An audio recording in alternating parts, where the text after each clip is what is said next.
Okay, guys, I want to tell you something about myself tonight that I have never revealed before on national television. It's a rather delicate matter. It's a very personal piece of information.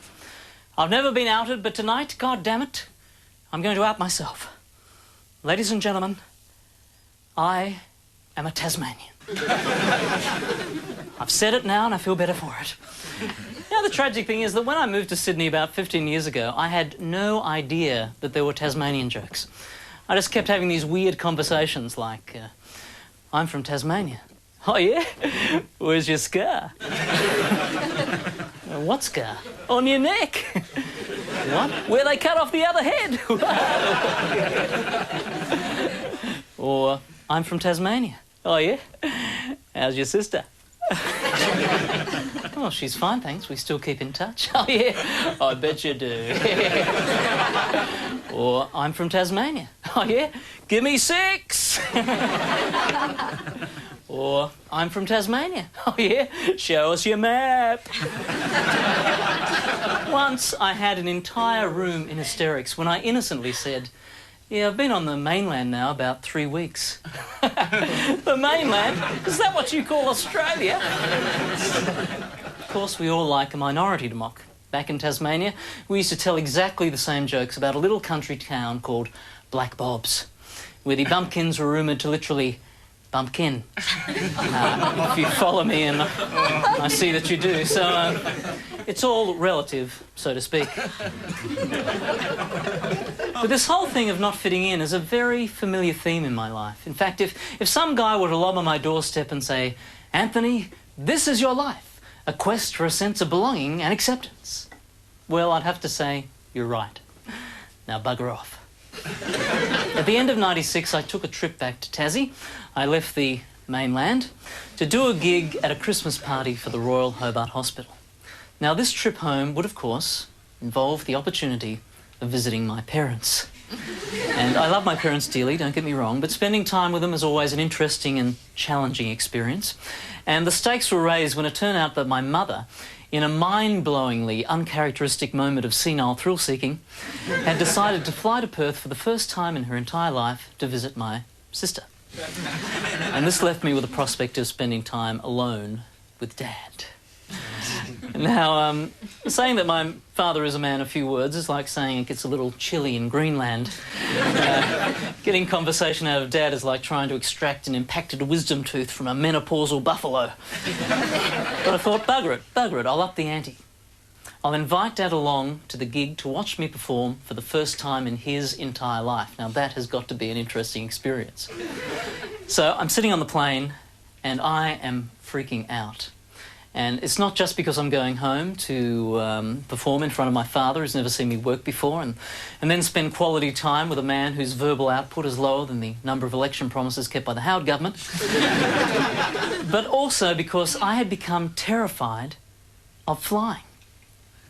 1 month after the birth of my son Michael, for whatever reason, you know, some sort of primal protection instinct or a midlife mortality hit, I don't know what the hell it was, but I had become totally petrified of aircraft travel. In fact, I had become fixated on the very concept of an aeroplane. I mean, think about it. It's heavier than air, isn't it? What holds it up? So I'm on the plane, and the flight attendants are up the front doing the safety demo, which, let's face it, is the one moment of glory in that entire job, don't you think? Up the front there doing those moves. The old, yeah. And the, ooh. And the behind me. And I'm trying anything to distract myself. My eyes are glued to the sick bag. I'm actually reading the sick bag. Thinking to myself, OK, if I do throw up into this, I can get it developed in 4 hours. And get glossy doubles, which could be interesting.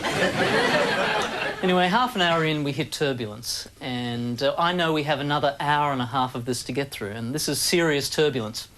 Up on the video screen, Paul, from Mad About You, keeps having little epileptic seizures as the plane vibrates every few seconds.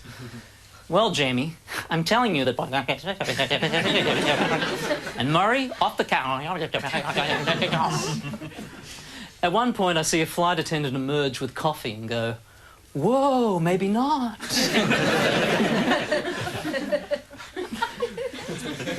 And that's when it hits me.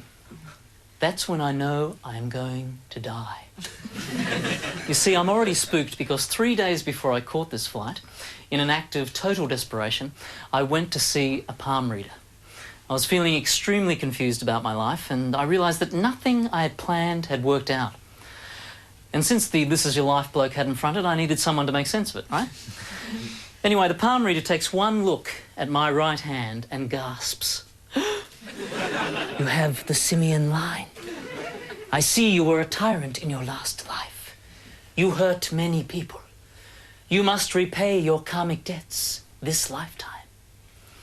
And I'm like, whoa. Karmic debts? I mean, what sort of figures are we talking here?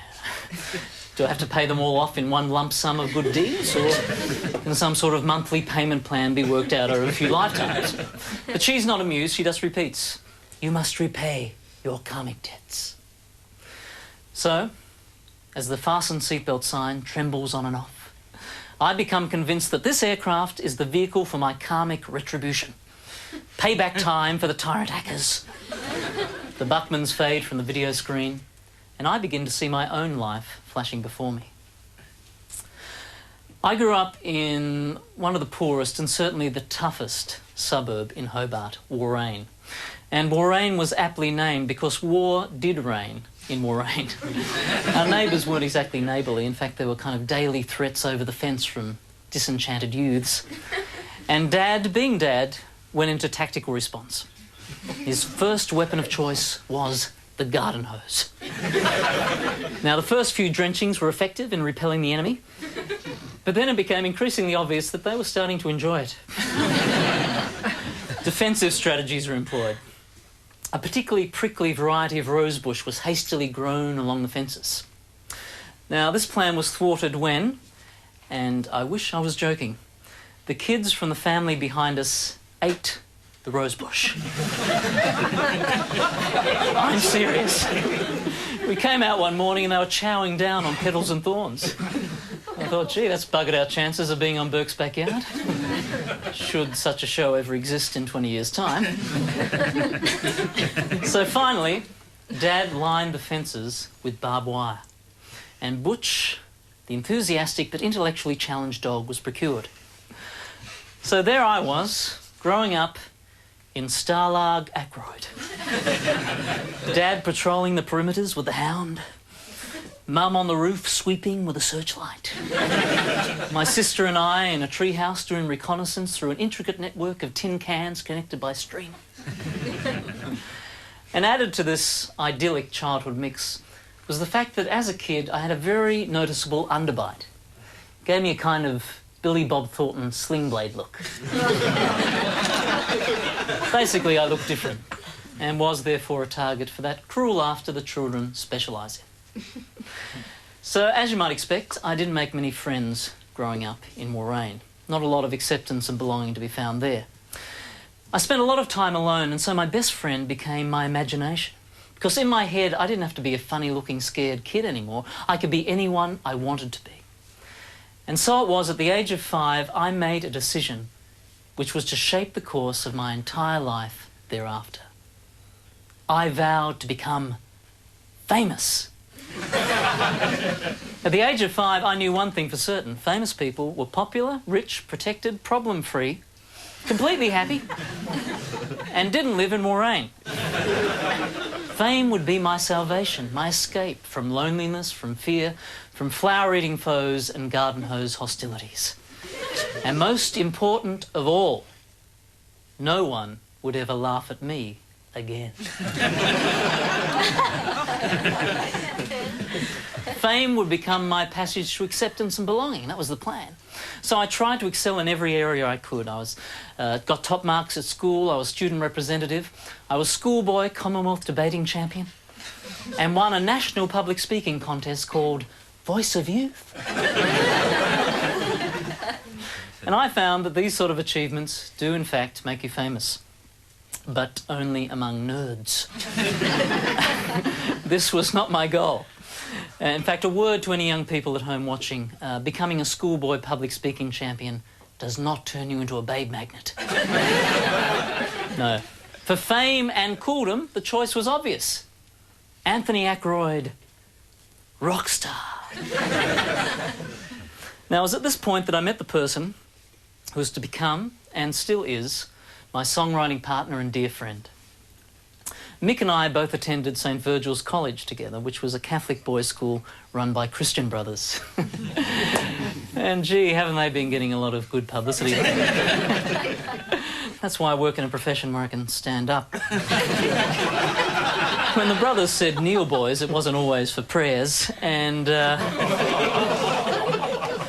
let's just say that getting 6 of the best took on a whole new meaning, okay? I think you're with me, okay. Now, the brothers had a unique approach to learning. For example, our entire sex education at St. Virgil's consisted of being shown pictures and slides of naked statues and a film of a kangaroo giving birth. Now, honestly, if that's not going to set you up for a healthy, intimate relationship, I don't know what is. But wait, it gets weirder, okay? We called the brothers by their surnames, like Brother Jones, Brother Williams, etc. And here's where we enter the world of truth stranger than fiction. We were taught sex education by Brother Virgin. The man's surname was Virgin. I'm not joking, ladies and gentlemen. I don't think you grasp the gravity of this situation. The man's name was Virgin. I mean, honestly, if I belonged to a religious order of celibate men teaching sex education to a bunch of horny adolescents, I would be changing that name to something less comical pretty quick smart. Something like Brother Never Had a Root. Something like that. But Mick and I learnt guitar together, and we soon started writing songs together. And I can tell just by looking at your faces, you're dying to know, aren't you? What sort of songs do 2 Catholic virgins, tutored in the mysteries of marsupial mating practices, but with bugger all musical expertise, actually write? Okay, well, fair enough. Tonight is a night of firsts. So I'd like to play for you now the first song that Mick and I ever wrote. This little gem is called Time, Life and Love.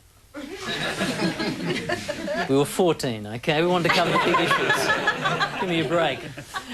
And I'm playing it tonight on the very guitar it was written on all those years ago. So here we go, for the first time anywhere, outside my bedroom. Time, Life and Love.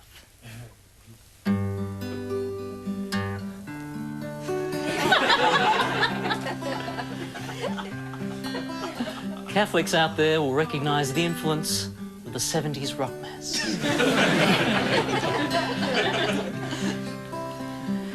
Time, life and love.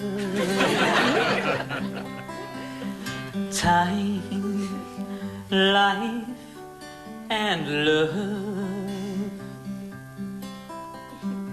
Sometimes I wonder why things don't go as planned. Sometimes I wonder why I don't understand about time, life and love. Thank you, ladies and gentlemen. Thank you. No, really. Yeah, I know what you're feeling. I know what you're feeling. It was a beautiful moment for me. Now, Mick and I formed a band together called Petra Magna, which for those of you who spent your time at school studying something useful means heavy rock in Latin.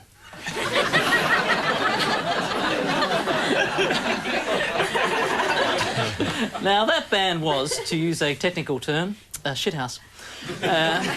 We then formed another band called Quicksand. That band sucked. And eventually, we formed a band called Albatross, which was actually pretty good. Albatross released a single called In and Out of Love, which went top 10 in Tasmania. Oh, yeah, pretend you're not impressed. We used the same 3 chords, just a little bit faster.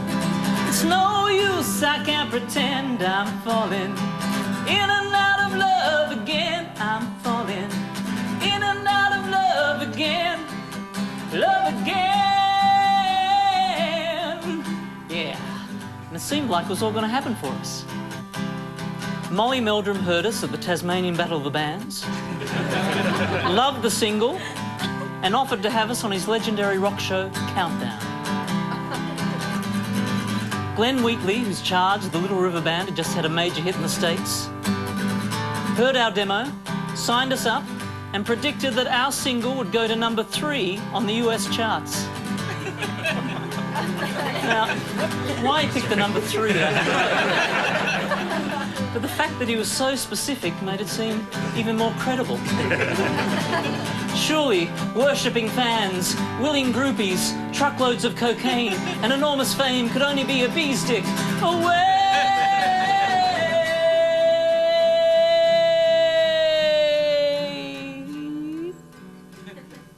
But as all this was happening, something very strange was taking place at the same time. My hair was falling out at the rate of knots. Very alarming for a young man of 17. Now, I know, okay, today every second rock star is bald. It's even fashionable now if you have a full head of hair to shave it, which quite frankly pisses me right off.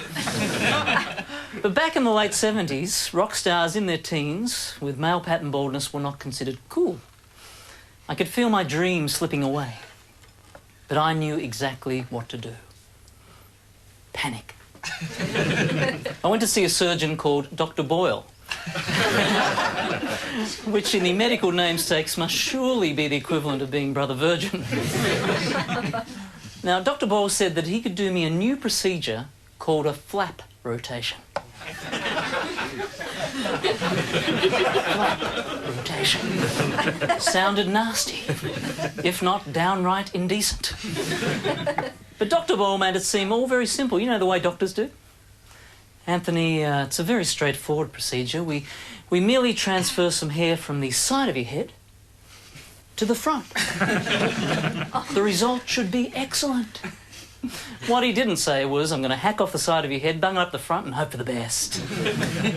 So 3 operations and months in and out of hospital later, and I realised that Doc Boyle's idea of excellent is a little bit different to mine. I was expecting to emerge from the last operation with a wild mane of cascading locks, something that would look good moving slow motion in a rock clip. But instead, all I had was a thin strip at the front and then bald city. But Dr. Boyle was pleased. Oh yes, Anthony, the hair at the front should provide excellent camouflage. Camouflage?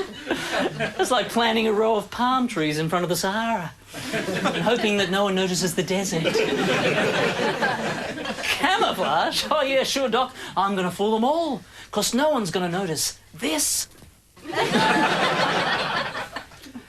In the meantime, while all this was happening, Albatross broke up. A couple of the guys got cold feet about moving to the mainland. We hear they tell Tasmanian jokes over there. Don't be ridiculous. What could they find amusing about Tasmanians? They were unimpressed, unconvinced.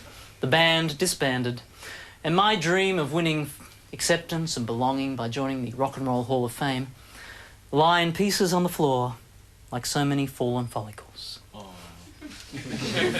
But I did not give up my commitment to becoming famous.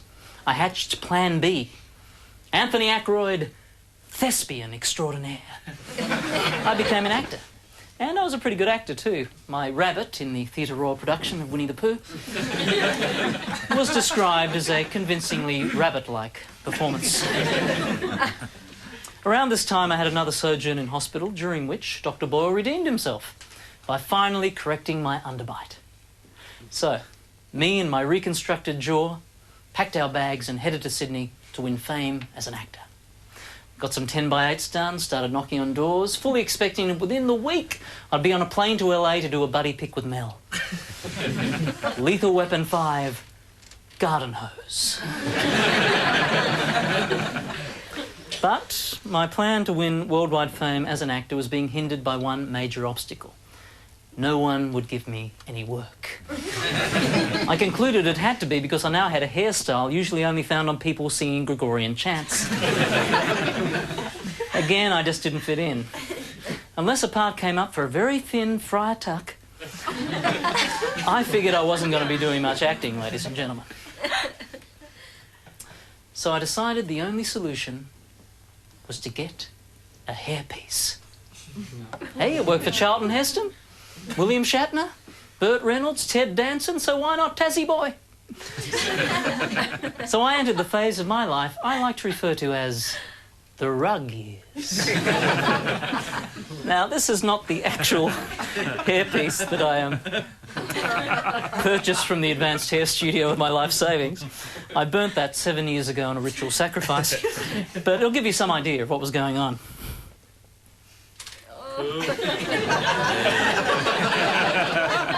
Hey, I suddenly feel like skydiving and riding a jet ski.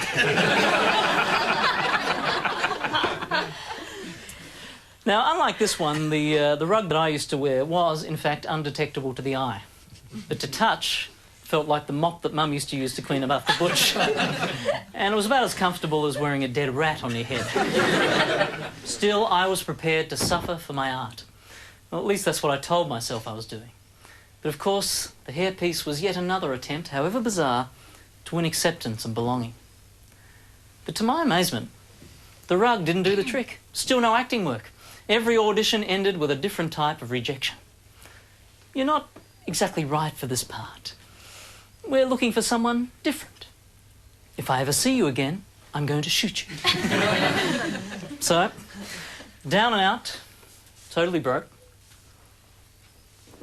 I made another decision, which was to spin my life around yet again in a completely unexpected direction. I did an audition at the Sydney Comedy Store, a pathetic routine based on a joke about a hunchback whose hump explodes in a brothel. I'm not proud of that, ladies and gentlemen. But still, the Comedy Store punters loved it. Almost straight away, I started to get paid work. Badly paid, but paid. I kept working, I got better. I became a successful comedian. I was on TV, people recognised me in the street. I started signing autographs. I was on the cover of magazines. I was in TV Week, goddammit. And one day I realised, well, this is it. I am famous! Yay. But wait a minute, no, this was all wrong. No, I wanted to be famous so people would worship me, adore me, desire me, fear me. And most of all, not laugh at me. God's an ironical bastard, isn't he? I could hear him yucking it up with Brother Virgin. Well, he said he wanted to be famous. Well, there you go, kid. The joke's on you. I kept telling people, you know, I'm not really a comedian, I'm really a singer. I'm really an actor. I'm cool, I'm hip, I'm groovy. Born to be an object of your lust and envy. They didn't care. They just wanted to keep laughing at me. After a few years, I began to feel like David Byrne in that Talking Heads clip. And you may find yourself on national television, doing comedy, wearing a toupee. And you may ask yourself, well, how did I get here? Time went by, and then more time.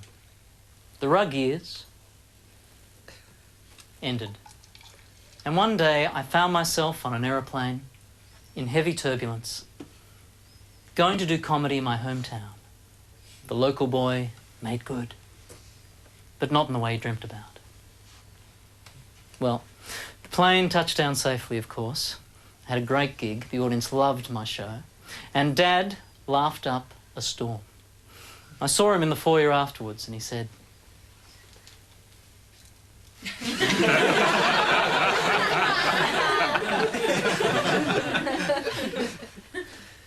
"You were good."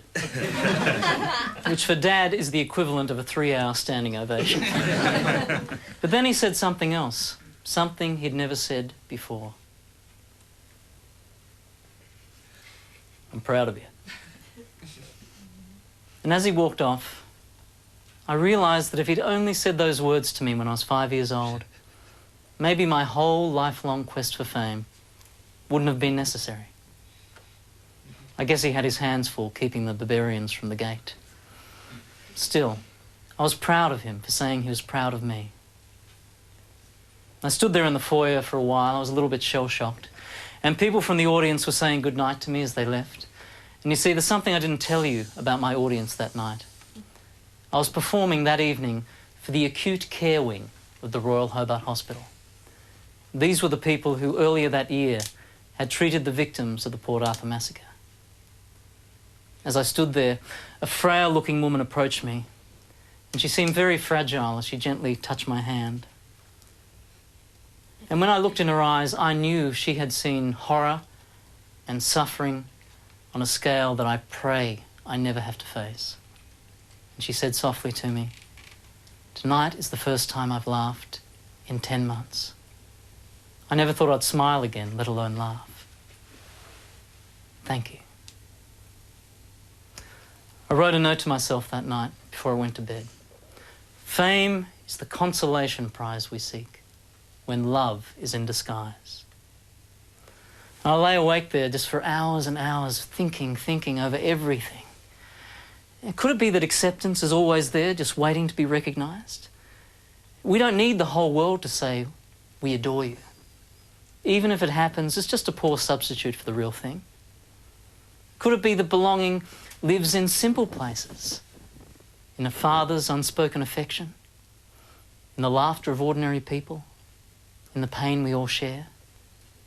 And yes, it is true, beyond all these things, the deepest level of acceptance must be found within our own hearts. I didn't sleep a wink. And that morning, as I watched the sun rise over the Derwent River, just for one tiny moment, everything I'd been through seemed to make perfect sense. And all was well with time, life, and love. And as for those karmic debts, well, I'm still paying them off, laugh by laugh. Anthony Ackroyd, karma comedian. Thanks, guys. Good night. Thank you.